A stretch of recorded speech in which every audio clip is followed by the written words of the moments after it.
residuos peligrosos son aquellos que el país quiere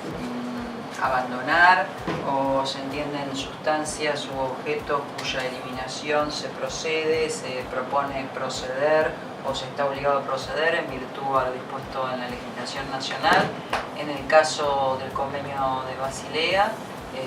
que ha sido ratificado por casi 193 países de la comunidad internacional, se define al residuo peligroso con esta definición, pero además se dice que es la legislación nacional de cada país que va a tomar como piso a la definición de Basilea, que cuenta con anexos que uno manifiesta la característica del residuo en cuanto a su peligrosidad, cancerígeno, corrosivo, tóxico, y otro anexo que habla sobre las distintas corrientes de desechos, y ahí podemos encontrar desechos que provienen de la industria química, solventes. En general, residuos peligrosos son aquellos que yo no voy a volver a usar y que tengo que disponer.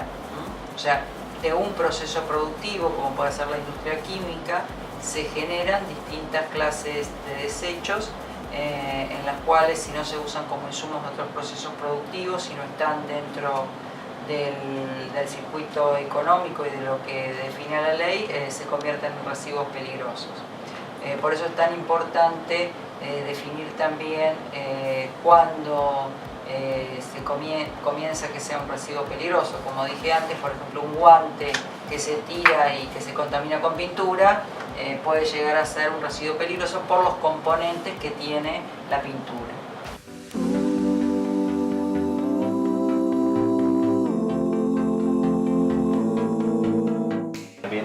El manejo adecuado de los residuos peligrosos es importante por la protección al ambiente y a la salud. ¿Cuáles pueden ser las consecuencias? Las consecuencias, bueno, la contaminación de los recursos, del agua. Si uno tira residuos peligrosos a una corriente de agua, esta se contamina y a su vez esta contaminación puede producir problemas en la salud a través de los alimentos. Por ejemplo, tenemos los casos de mercurio o contaminantes orgánicos persistentes como ser el PCB en pescados. Entonces se ha hecho un estudio muy interesante sobre los sábalos, en los cuales uno ve la mutación de este tipo de especie por la acumulación de metales pesados. O sea, el Convenio de Estocolmo sobre contaminantes orgánicos persistentes justamente contempla ese tipo de contaminantes, sí eliminados intencionalmente. Hay elementos compuestos que no son intencionales, caso dioxinas y furanos. Entonces esto, si uno se retrotrae, por ejemplo, a la gran tragedia de Minamata en la década del 50, tiene que ver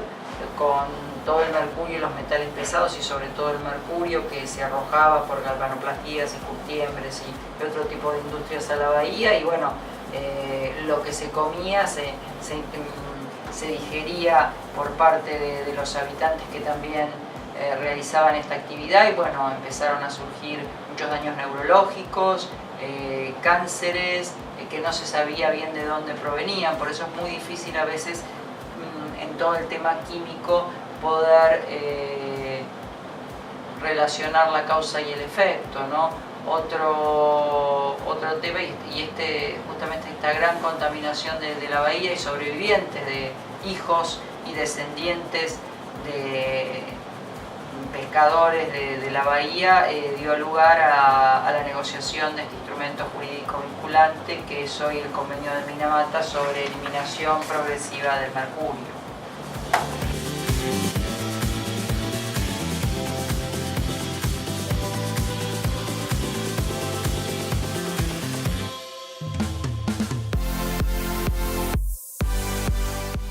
Esta situación del Perú es una situación que se replica en la región. Por lo general, igualmente a partir de la promulgación y la ratificación de la Convención de Basilea, los países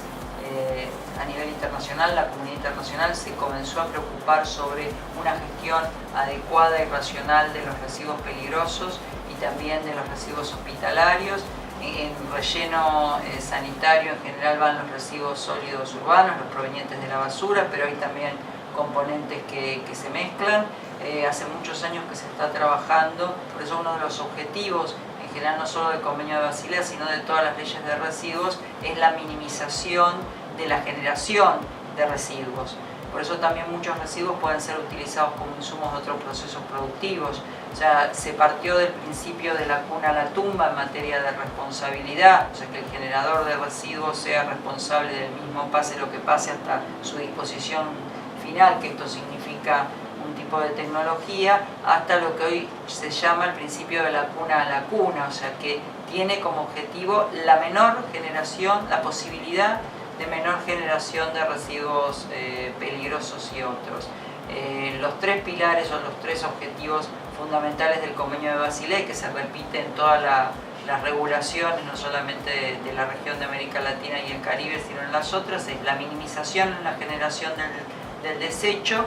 la gestión racional o ambientalmente sustentable del mismo, si yo al final tengo que disponer sí o sí porque no puedo utilizarlo como insumo, lo puedo volver a los procesos productivos, y su tratamiento, su disposición o todo lo que conlleva en la gestión por el principio de proximidad, o sea, el traslado del residuo genera también mayor posibilidades de accidentes y de contaminación y de daño ambiental.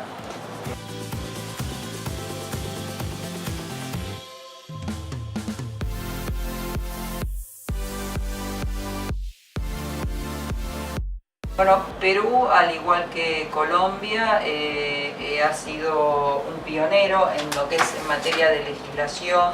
de RAE. Hace un par de años, en el año 2011, juntamente con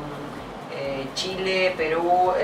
Colombia, Argentina, Ecuador, sacamos un documento que se llamó Lineamientos para la gestión de residuos de aparatos eléctricos y electrónicos en Latinoamérica, que fue el resultado de una mesa regional público-privada, donde entonces se dio algunos lineamientos a qué es lo que tendría que hacer los gobiernos, y se recomendó definir criterios generales para el establecimiento del sistema de gestión integral de los RAEs, tendiendo como orientación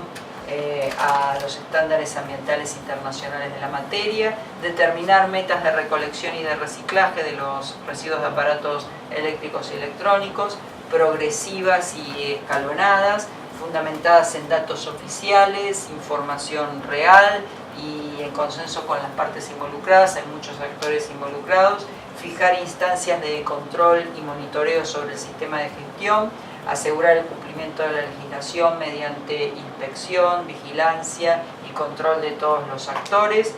crear y gestionar un sistema de registro de productores,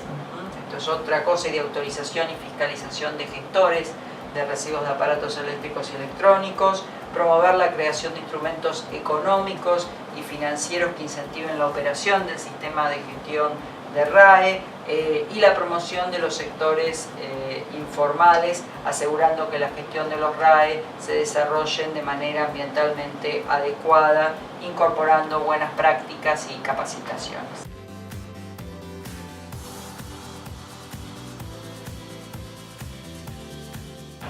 La situación en general no es tan mala como se cree, porque se ha pasado a otro estadio. Ya las corrientes que son muy peligrosas han sido controladas. O sea, Basilea, el Convenio de Basilea, que es de la década del 80, ha frenado o ha intentado, o intenta, porque sigue intentando frenar el control, el movimiento transfronterizo de desechos peligrosos. Pero hay una serie de residuos que se llaman universales, que son de origen universal, caso los residuos de aparatos eléctricos y electrónicos, algunas corrientes que son difícil encontrar justamente tecnologías de disposición y difícil su reducción. Y además también hay residuos peligrosos que son que vienen encubiertos en productos o en insumos, como es el caso de algunas que fue muy sonado en la Argentina en el 2006-2007, que son las las estufas, perdón, con PCB. El PCB es una sustancia química peligrosa, prohibida en casi todos los países de la región. Nosotros hemos implementado un proyecto en Perú que se llamó Gestión Ambiental de PCB en la Industria Minera en Chile y Perú, y de este proyecto en Perú se elaboró una norma sobre PCB. Así que en definitiva la problemática es bastante común. Podemos decir que se ha desarrollado bastante el control del movimiento transfronterizo, esto a través de la ratificación por parte de nuestros países del Convenio de Basilea, pero que hay una etapa en la cual ahora estamos todos los países inmersos, que es esta etapa de poder encontrar o ver cuándo realmente un producto, un insumo, es un producto o un insumo o es un residuo peligroso.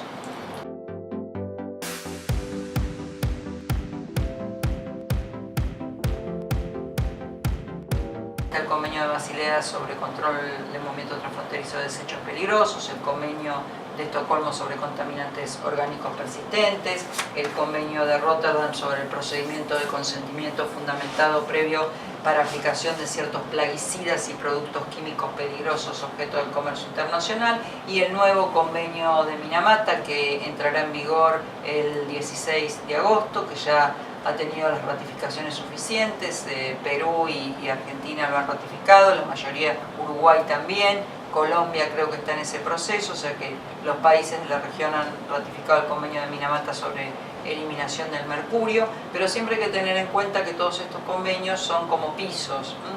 Bien lo dice Basilea en el artículo de las definiciones. Todo esto está sujeto es el piso mínimo, los principios orientadores que dan como nacimiento a la normativa y a la legislación nacional de cada país, cada ordenamiento positivo que define qué considera residuo peligroso en su país al residuo peligroso.